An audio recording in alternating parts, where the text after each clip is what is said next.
कर्जा बढ़ता जा रहा है, देश पर कर्जा बढ़ता जा रहा है और भारतीय जनता पार्टी के बड़े बड़े 5 स्टार कार्यालय जो है तैयार होते जा रहे हैं। उत्तराखंड में 12-12 घंटे बिजली कट रही है और सरकार बिजली 4 गुने रेटों में खरीद रही है। बात रखने को अगर कोई कहता है कि आपसी कला है, गुटबाजी है, तो मुझे नहीं लगता है कि ये कहीं तर्कसंगत है। अब भुवन कापड़ी कहे कि मैंने हरा दिया या दूसरा कहे कि मैंने हरा दिया, बिल्कुल नहीं। कांग्रेस पार्टी में 10 नेता हैं तो 10 के 10 एक पे सहमत हो जाए कि राजनीति का व्यवसायीकरण भारतीय जनता पार्टी ने कर दिया। भारतीय जनता पार्टी का बिल्ला लगाया, वो साफ साफ उससे होता है कि आप भारतीय जनता पार्टी के प्रधानमंत्री हैं। अब सब लोग जो है कि अपने अपने हिसाब से बातचीत करते हैं। पाक साफ तरीके से उनकी जो है भर्ती होनी चाहिए। अधिकांश लोगों को पूरी यात्रा में रहना चाहिए और उम्र के पड़ाव में जो वरिष्ठ हैं वो कितना चल सकते हैं वो एक अलग बात है। ये तो सब अटकलों का बाजार है। जैसे आप भारतीय जनता पार्टी में देखते हैं कि आज ये बदल रहा है, आज वो बदल रहा है, आज मंत्रिमंडल। नमस्कार, मैं अमित गोदियाल और आप देख रहे हैं उत्तराखंड हलचल। तो उत्तराखंड हलचल में हम कांग्रेस के एक ऐसे युवा नेता से बात करने वाले हैं जिनमें कांग्रेस भी अपना भविष्य देख रही है। और मैं भविष्य की बात इसलिए कह रहा हूं क्योंकि कांग्रेस में इन दिनों खींचतान चल रही है और कांग्रेस के जो अध्यक्ष हैं वो खुद बयानबाजी करते हुए नजर आ रहे हैं। पहले तो स्वागत करना चाहूंगा कापड़ी जी आपका। धन्यवाद। और एक युवा के नाते भी और उपनेता प्रतिपक्ष के नाते भी और कांग्रेस के भविष्य की अगर हम बात करते हैं और जो कांग्रेस की रार इस समय रार कहूंगा, बयानबाजी जो कहूंगा, उसको भी लेकर भी क्या कहेंगे, इस दिशा में कांग्रेस बढ़ रही है उसको लेकर क्या कहेंगे, पहले तो ये जानना चाहूंगा आपसे। देखिए, ऐसी कोई विशेष बयानबाजी तो मुझे नहीं लगती कि कांग्रेस पार्टी के अंदर कोई एक दूसरे के प्रति कर रहा है। और रही बात कहने की, तो कांग्रेस लोकतांत्रिक पार्टी है। पूरे भारतवर्ष में एक कांग्रेस ही ऐसी पार्टी है जिसके अंदर सबकी सुनवाई है, सबको अपनी बात रखने का अधिकार है और सब उसके बाद बात रखने के बाद उसके बाद जो पार्टी निर्णय लेती है फिर उस निर्णय पर सब एक होकर चलते हैं। अगर किसी पार्टी के अंदर लोकतंत्र है और कोई व्यक्ति अपनी बात रखता है तो उस बात रखने को अगर कोई कहता है कि ये आपसी कला है, गुटबाजी है, तो मुझे नहीं लगता है कि ये कहीं तर्कसंगत है। आपके अध्यक्ष ये कहते हुए नजर आते हैं कि कार्यकर्ता जब आए उनका जो स्वागत हुआ उसको लेकर कुछ नाराज हो गए, तालियां बजी उनके लिए तो कुछ नाराज हो गए। तो एक अध्यक्ष पद पर व्यक्ति जब इस तरीके की बयानबाजी करता है तो जो कार्यकर्ता है, जो सारी पूरे कांग्रेस में जो लोग जुड़े हुए हैं, वो कहीं ना कहीं मायूस होते हुए नजर आते हैं। नहीं, ऐसा तो नहीं लगता क्योंकि करण मेहरा जी हमारे एनर्जेटिक अध्यक्ष है और पारिवारिक पृष्ठभूमि से देख लें चाहे राजनीतिक अनुभव देख लें, जो व्यक्ति पंचायतों से निकलकर प्रदेश अध्यक्ष की कुर्सी तक आए होंगे तो उनका अपना अनुभव है।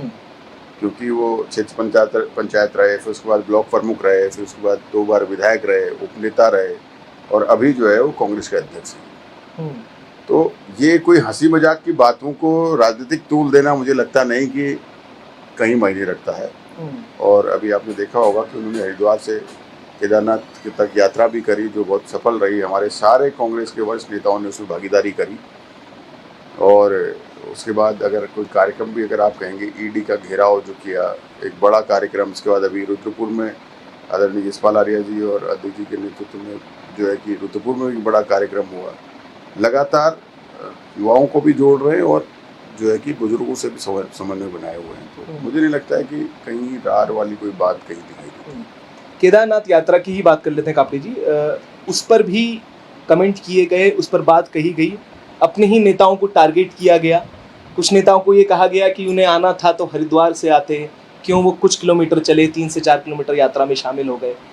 वो मेहनत दिखती है, गणेश परिक्रमा से कुछ नहीं होगा। ये बयान मैं इसलिए कोट कर रहा हूं क्योंकि इन दिनों बड़े सोशल मीडिया में इसको लेकर अफवाह हैं, अलग अलग बातें बनाई जा रही हैं। आपसे इसलिए भी मैं जिम्मेदारी से पूछ सकता हूं, युवाओं के बीच में आपकी जो एक छवि है, एक युवा के नाते भी है और एक बड़ी जिम्मेदारी से ये मैं सवाल कर रहा हूँ, जो इस तरीके की बातें जब युवा वर्ग में जाती है तो एक क्या संदेश जाते हुए देखो। जो बात आप कह रहे हैं वो बात 2 तरीके से प्रस्तुत की जा सकती है। एक वो कि जो यंगस्टर हैं, युवा हैं, चाहे उसमें मैं ही हूँ या अन्य हैं या अन्य युवा जो हमारे ब्लॉक प्रमुख हैं, जिला पंचायत के सदस्य हैं, अन्य पदों पर हैं, चेयरमैन हैं, उन लोगों को, अधिकांश लोगों को पूरी यात्रा में रहना चाहिए था क्योंकि वो यंग हैं। और जो हमारे सीनियर लीडर हैं, देखिए उम्र का भी एक पड़ाव होता है और उम्र के पड़ाव में जो वरिष्ठ हैं वो कितना चल सकते हैं वो एक अलग बात है। तो जो बात युवाओं को प्रेरित करने के लिए कही गई है, अगर उसको आप अन्यथा कहीं ले जाएंगे तो मुझे लगता है कि ये बात गलत है। मतलब टिकट की दावेदारी को लेकर भी कहा, केदारनाथ उपचुनाव होने हैं, टिकट उसको की लेकर दावेदारी भी। के लिए तो देखिए, जब टिकट की कहीं बात आती है तो दावेदारी बहुत सारे लोग करते हैं, सबको अधिकार है और सबके मत अलग अलग होते हैं। ऐसा नहीं कि कांग्रेस पार्टी में 10 नेता हैं तो 10 के 10 एक पे सहमत हो जाएंगे। तो टिकट के निर्णय करने वाले लोग हैं, उनका अपना अपना आकलन अलग अलग प्रत्याशी के लिए अलग अलग होता है और उसके बाद जब वो सब लोग बैठकर बात करते हैं, उसमें जो निर्णय निकलता है उस पर सब सहमत होता है। यही बद्रीनाथ में भी हुआ, यही जो है कि हमारे अन्य जगहों पर भी होता है और यही यहाँ भी होगा।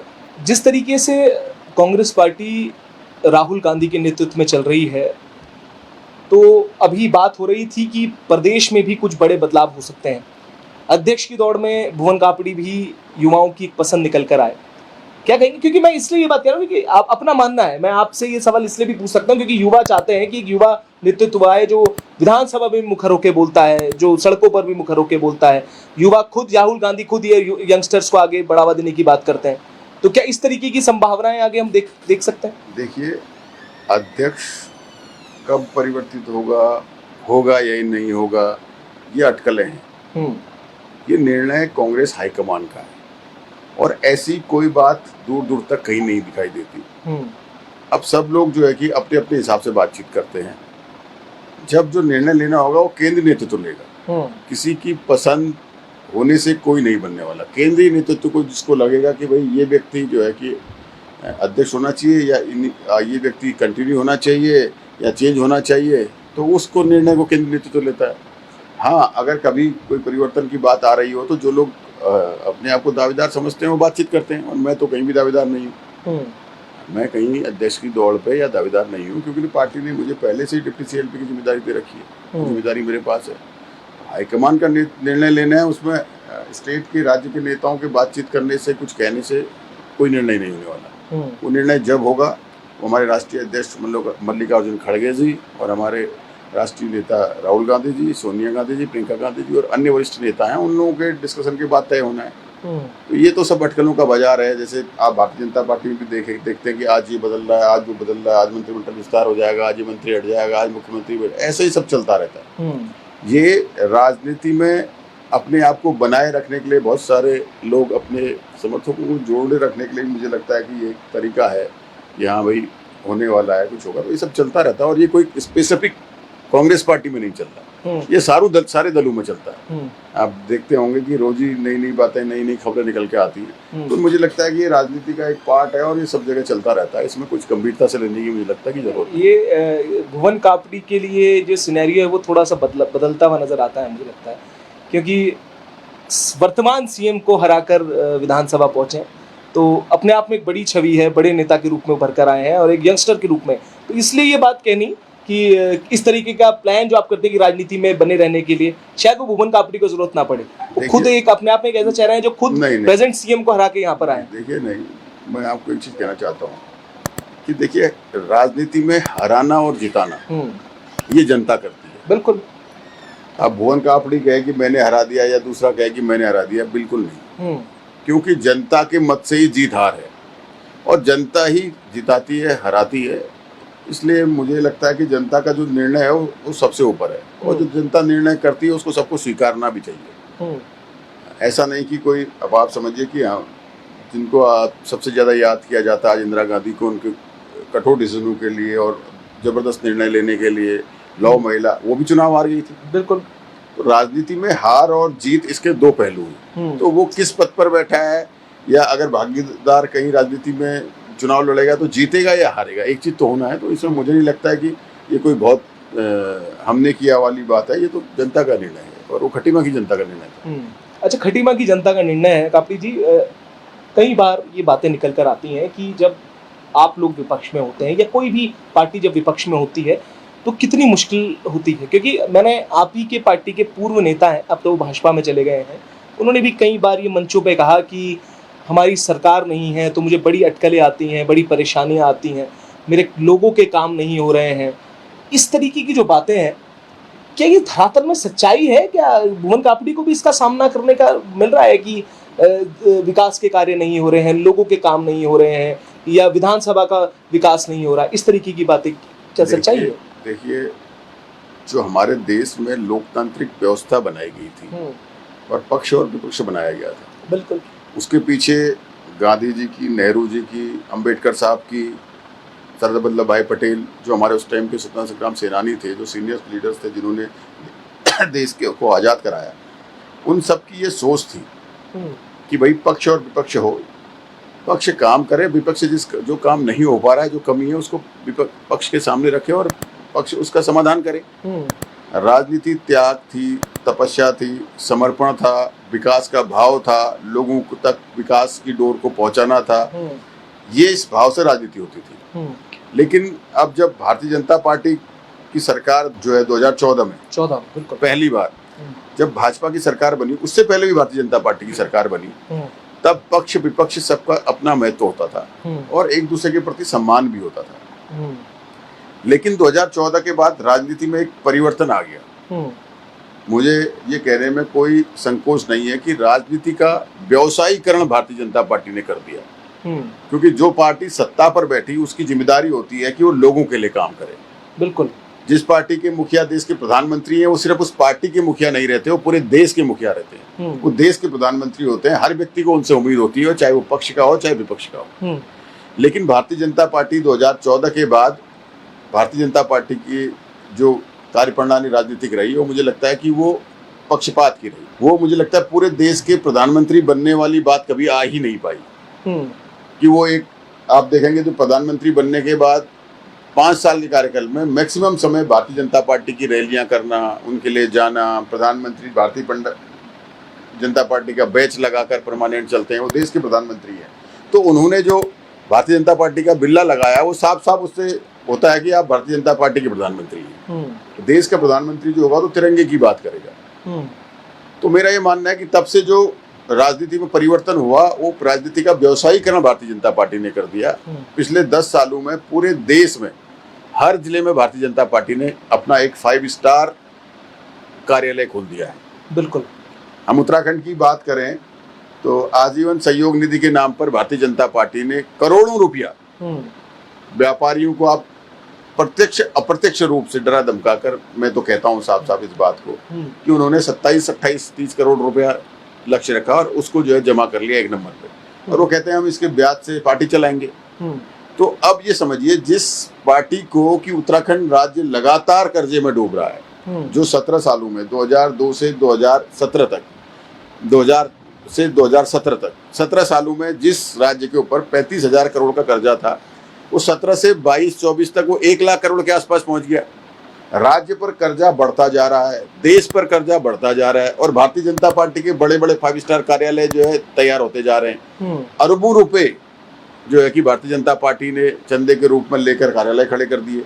अभी इलेक्ट्रोल बॉन्ड आपके सामने उदाहरण है, जो 1 नंबर में जिन कंपनियों, अब आप यहाँ की जो हमारे सिलियारा जहाँ पे जो गुफा गिरी, अब आप बताइए उस कंपनी को काम देने के करोड़ों रुपए जो है इलेक्ट्रोल बॉन्ड के रूप में लिए होंगे, तो वैसे कितने पैसे लिए होंगे। और उसके बाद जो है टनल गिर गई, तो उसमें किसकी कमी है? जब आप पहले से ही भ्रष्टाचार करने के लिए ठेकेदारों को आमंत्रित कर रहे हैं उनसे पैसा लेने के बाद, तो अब अच्छे कार्य की उम्मीद उनसे कैसे कर रहे हैं? तो भारतीय जनता पार्टी मुझे लगता है कि पूर्ण रूप से राजनीतिक व्यवसाय कर रही है। उनके अंदर जनता के लिए क्या अच्छा है, जनता के हित में क्या होना चाहिए, कैसे हमारी स्वास्थ्य व्यवस्थाएं दुरुस्त होनी चाहिए, कैसे हमारे जो विद्यालय हैं, सरकारी स्कूल हैं जिनके हालात बहुत ख़राब हैं, वो दुरुस्त होने चाहिए, कैसे प्रदेश में जो नौकरियां हैं वो पाक साफ तरीके से उनकी जो है भर्ती होनी चाहिए, कैसे युवाओं को हम आगे बढ़ा सकते हैं, कैसे हम स्वरोजगार को बढ़ा सकते हैं, कैसे ऊर्जा प्रदेश कहे जाने वाले उत्तराखंड में 12-12 घंटे बिजली कट रही है और सरकार बिजली 4 गुने रेटों में खरीद रही है,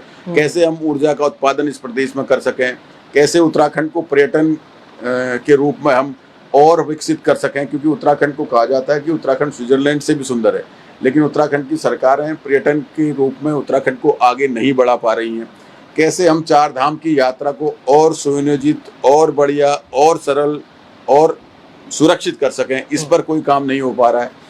तो मुझे लगता है कि उनका काम, अभी आप ही के सामने एसआईटी ने कहा भाई हम जो है कि भारतीय जनता पार्टी के मंत्री के ऊपर जो है मुकदमा लिखना चाहते हैं, कार्रवाई करना चाहते हैं, कैबिनेट जो है उसमें डिसीजन ले। बिल्कुल। अब कैबिनेट तब से 3-4 बार पोस्टपोन्ड हो गई, कैबिनेट नहीं हो पा रही है। जहां एक दिन में 2-2 बार कैबिनेट होती थी, वहां महीनों से कैबिनेट नहीं हो पा रही है। बिल्कुल। तो मैं आपसे कहना चाहता हूं कि किस ओर उत्तराखंड को ले जाया जा रहा है।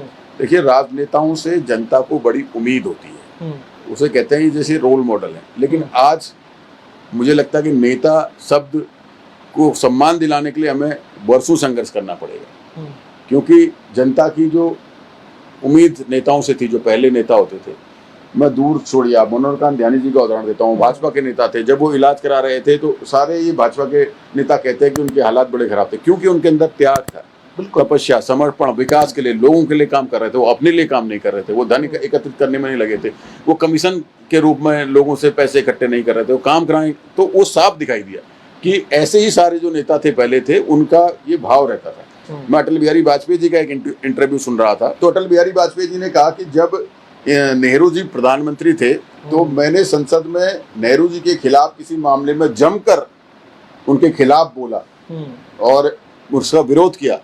और शाम को एक जो है शादी समारोह में नेहरू जी और मैं दोनों उसमें थे, तो नेहरू जी मुझे मिले तो दूर से मुस्कुराए, मेरे पास आए और मेरी पीठ थपथपाई, कहा कि आज लोकसभा में तुम्हारा प्रदर्शन बहुत अच्छा रहा, जो आपने लोकसभा में कहा बहुत अच्छा आपने भाषण दिया, बहुत अच्छा आपने बोला। ये भाव था पहले, बिल्कुल, कि अगर प्रधानमंत्री भी गलती कर रहा है तो कोई विपक्ष का नेता उसे कह सकता था कि आप ये गलत कर रहे हैं। तो आज तो अगर ऐसी कोई बात हो, तो अटल बिहारी वाजपेयी जी ने कहा कि अगर आज ऐसी कोई बात करें तो बाहर दूसरे को मारने के लिए तैयार है। तो ऐसी परिस्थितियां राजनीति में पैदा कर दी जो बहुत दुखद है। काम हो रहे हैं या नहीं हो रहे हैं, सीधी बात। भारतीय जनता पार्टी का उद्देश्य काम करना है कहाँ?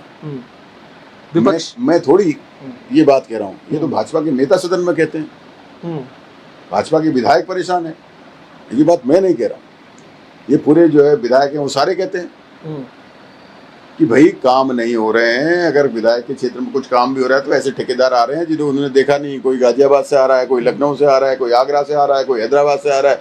अब आप समझिए, जिस सरकार की नजर उत्तराखंड के प्राकृतिक रोजगार को बेचने में हो, खनन, हैदराबाद की एक कंपनी को बेच दिया, तो उस सरकार से आप उम्मीद कर सकते हैं कि वो काम कहीं करना उनका लक्ष्य है, और वो भी खटीमा में काम हो, ये तो कहीं से संभव दिखता ही नहीं। ये अपने आप में आपने इशारों में बहुत बड़ी बात कह दी है।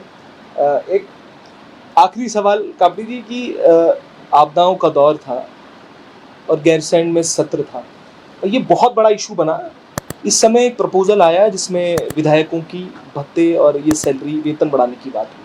इसे कितना सही मानते, क्योंकि आपका क्षेत्र खुद आपदाग्रस्त था, वहां पर कई लोगों को 2-2, 5-5 हजार रुपए के चेक मिले, जिनका लाखों रुपए का नुकसान भी हुआ है। सवाल यहाँ पर यह है कि इस दौरान पर इस तरीके का जो ये वहां पर ये प्रपोजल आया है, उसे कितना सही आप मानते हैं?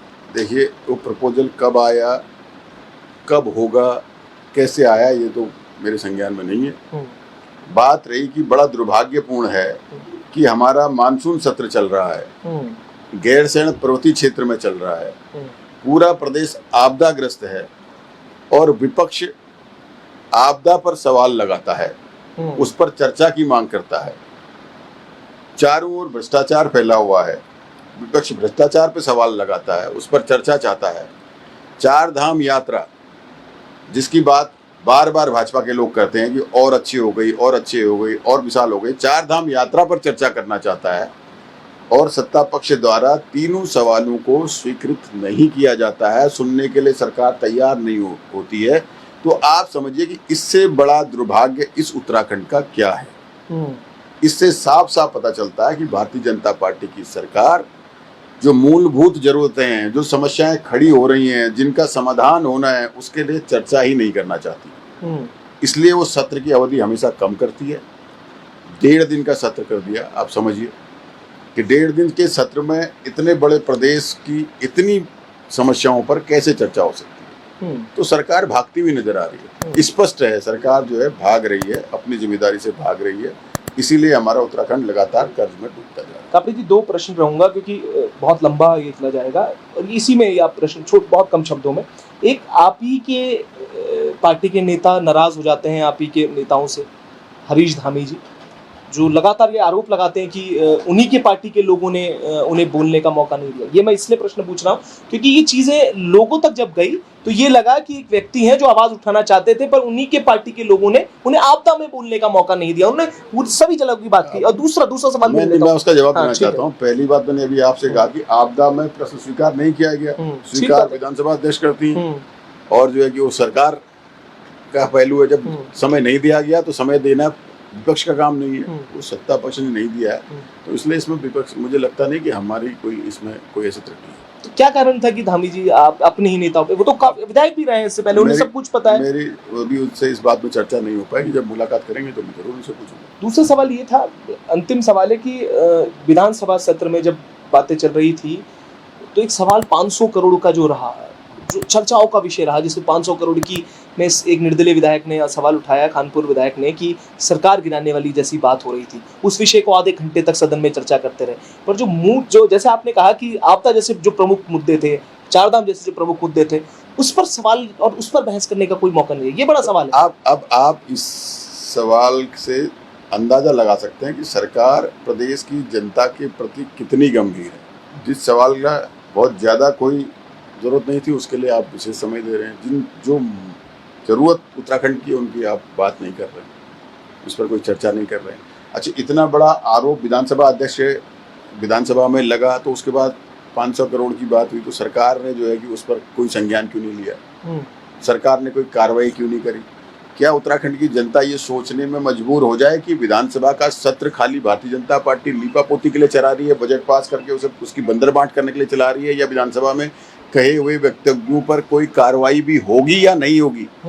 ये तो साफ साफ दिखाई देता है कि भारतीय जनता पार्टी, जो हमारे नेता राहुल गांधी कहते हैं कि संविधान को खत्म करना चाह रही है, संविधान की हत्या कर रही है, तो ये चरितार्थ है कि विधानसभा में उठाए गए सवालों पर जब सरकार संज्ञान ही नहीं ले रही है, तो विधानसभा का सत्र सिर्फ एक औपचारिकता है कि बजट पास हो जाए और उसकी बंदरबांट करें और आपस में बांटें। काफी जी, बड़ा दुख के साथ मुझे कहना पड़ रहा है, पूछना पड़ रहा है सवाल, पूछना नहीं चाहिए, पर मुझे ये महसूस होता है, आप खुद पहाड़ के हैं, आप खुद पहाड़ से आते हैं, गैरसैंण मात्र एक पिकनिक स्पॉट की तरह उभर के नहीं आ गया है? आपको नहीं लगता कि वहां पर 1.5 दिन सत्र चलता है, कोई चर्चा नहीं होती है, नेता जाते हैं लाव लश्कर के साथ, और उसी लाव लश्कर में हेलीकॉप्टरों में, उसके बाद गाड़ियों में बड़ी बड़ी नीचे आ जाते हैं? ये बड़ा स्वाभाविक है। ये मैं एज ए नेता भी, एज अ आपको पहाड़ का एक बेटे के नाते प्रश्न पूछ रहा हूँ, आपको लगता नहीं कि पिकनिक स्पॉट बन गया रह गया गैरसैंण? देखिए, भारतीय जनता पार्टी की सरकार ने गैरसैंण को ग्रीष्म राजधानी बनाकर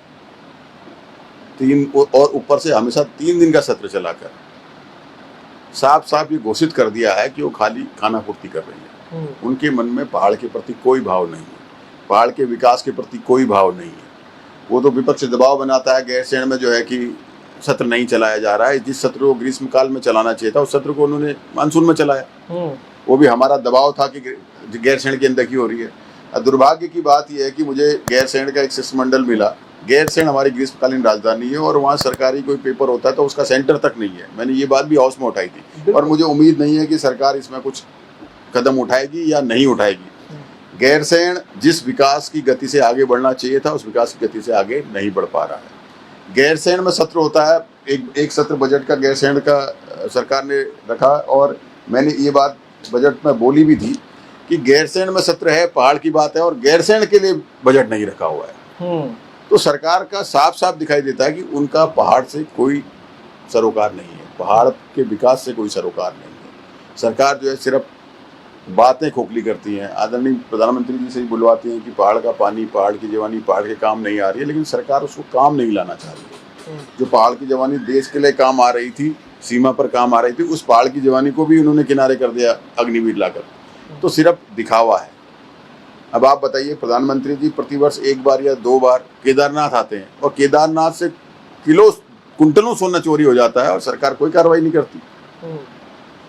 ये सरकार ऐसी है कि उधम सिंह नगर में भ्रष्टाचार का मामला सामने आया कि एक शराब के ठेकेदार ने 10 गारंटियां फर्जी लगाई और वो पकड़ा गया। कमिश्नर ने जांच करी कि शराब का ठेकेदार और डीओ दोनों दोषी हैं।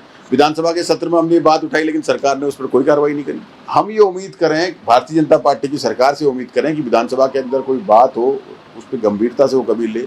मैंने जो है अभी एक पॉलिटेक्निक प्रवक्ता की बात लोक सेवा आयोग के लिए साक्ष्यों के साथ प्रस्तुत करी थी कि लोक सेवा आयोग भ्रष्टाचार कर रहा है, सरकार ने संज्ञान भी नहीं लिया। 1.5 महीने बाद पटवारी का पेपर लीक हो गया। सरकार खुद ही जब भ्रष्टाचार में संलिप्त है, तो आप विधानसभा में हम कुछ भी उठाएं, उस पर कहाँ से संज्ञान लें?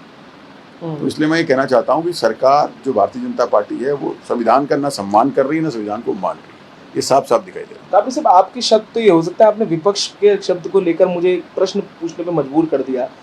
एक सिग्नेचर अभियान चलाया गया जिसमें गैरसैंण में सत्र ना होने की बात की, आपकी कई नेताओं ने उसमें सिग्नेचर कराए। मैंने नहीं किया। आपने नहीं किया। मैं इसलिए आपको कह रहा हूं कि आपने ये सब जो आप कहते हैं कि विपक्ष प्रेशर बना के चाहता है कि गैरसैंण में सत्र हो, मैं तो हमेशा हाँ, बोलता हूँ, पर वहां पर आपके भी नेता ने जिन्होंने सिग्नेचर किया कि गैरसैंण में ठंड लगती है। जिन्होंने गैरसैंण, अरे आप जो है कि ग्रीष्मकालीन राजधानी में शीतकालीन सत्र चलाओगे तो ठंड तो लगेगी। ग्रीष्मकालीन राजधानी में ग्रीष्मकालीन सत्र चलाइए ना। आप ग्रीष्मकालीन राजधानी में जो है कि मानसून सत्र चलाएंगे। इससे पहले भी हुआ था, इस मानसून सत्र की तो बात ही नहीं है। मैं ये कह रहा हूँ कि ग्रीष्मकालीन राजधानी है तो ग्रीष्मकालीन सत्र चलाया जाना चाहिए। अगर आपने ऐसी घोषणा करी है तो आपने कुछ सोचा होगा वहाँ का क्लाइमेट के बारे में, एटमॉस्फेयर के बारे में, उस बारे में तो ग्रीष्मकालीन सत्र चलाया जाना चाहिए। हम तो स्वागत करते हैं और हम हमेशा गैरसैंण के पक्ष में रहते हैं। ठीक है, तो सीधे शब्दों में कापड़ी जी ने कह दिया है कि वो पक्ष में है, पर सवाल थे, ये सवाल इसलिए भी है कि जब ये सिग्नेचर वाला प्रकरण सामने आया तो हस्ताक्षर में कांग्रेस की भी कई नेताओं के हस्ताक्षर पाए गए, जिसमें साफ दिख गया कि वो नहीं चाहते वहां पर सत्र हो। पर काफी सवाल थे जो कापड़ी जी ने जिसके जवाब दिए हैं, और इस पर आगे भी और लोगों से ऐसी बात करते रहेंगे, ऐसी जुड़े रहिएगा और देखते रहिएगा।